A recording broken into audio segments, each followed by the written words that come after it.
contrast to the fertile crescent that's the cradle of civilization, and that is the wastelands of deserts, tundra and ice. And in these sections he talks about the Ice Age in Europe, Northern Scandinavia, Asiatic tundra, I guess that vast region across the top of Eurasia, which is largely Russia, Arctic America and Greenland under ice, and in deserts of sand he talks about the North American Southwest, northern Peru, the Sahara, the Gobi and the Kalahari. And the little section I'm going to focus on as an example of how to twist our ideas about or to turn our ideas around civilization and how their adaptations to the environment on its head a little bit is the section about the Sami people and the Lapps, or the people of the north, the tamers of reindeer, is the section that I'm going to talk about. He begins this little chapter by saying deserts of ice have a bad reputation as homes of civilization. They would seem to be incredibly difficult environments, and yet that is also what has clearly happened. Many great civilizations have found a way to adapt that environment. So there have been cultures that have emerged and successfully prospered and found ways of adapting this harsh environment to human needs. And similarly, more blessed or cultures with more blessed environments have tended to see the peoples of the north as barbarians. And there is a long tradition of that kind of both noble savagery and also subhuman barbarity projected onto the people of the north, the Sami of northern Scandinavia and so on. But Fernandez de Mesto really makes the point that to adapt the old world, like pre-industrial Arctic environment to human needs is a truly remarkably ambitious attempt to control extraordinary seasonal fluctuations and to find ways to exploit relationships with the weather and also with the wild beasts.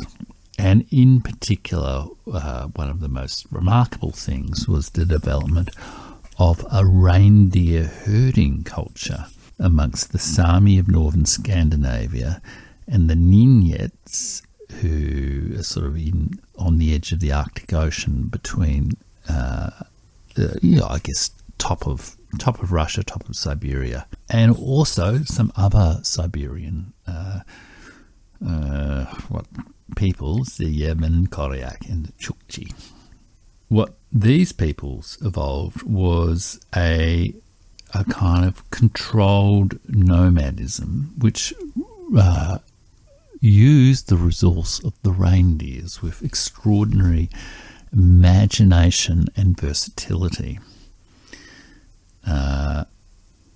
They combined hunting in the wild, taming selected individual beasts, and regulating the migration of huge herds, and practices developed over centuries. There are clear written accounts of these practices dating back to the 9th century AD, and a particularly remarkable account by a man named Olaus Magnus, who was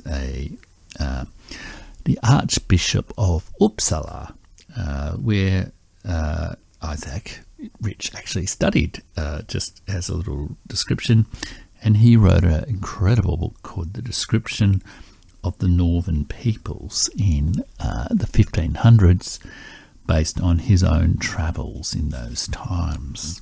We'll come back to that in a second.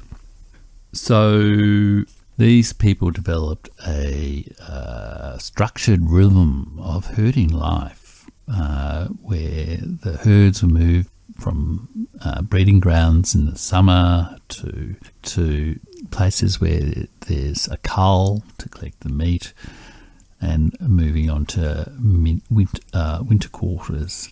And there have been herds of thousands of reindeer controlled by 2 or 3 herdsmen with the help of dogs. Reindeer were totally vital to the life and the culture of these groups, the Nenets, the Saami, etc. And in Nenet, the sort of northern Russian, Siberian type Arctic group, reindeer, the term for reindeer, zileb, actually means life. And it's reflected in the huge range of uses of the reindeer. They're used for food, for skins, for drink, blood and marrow. Their horns are used in many different ways. The bone is used for arrowheads and needles. Their guts are used to make thongs and thread. And, of course, their coat is used for a very warm coat. And, of course, reindeer meat is used widely. And it was pointed out by Olaus Magnus back in the 1500s that to survive, to adapt a culture to this environment required exceptional technical resourcefulness.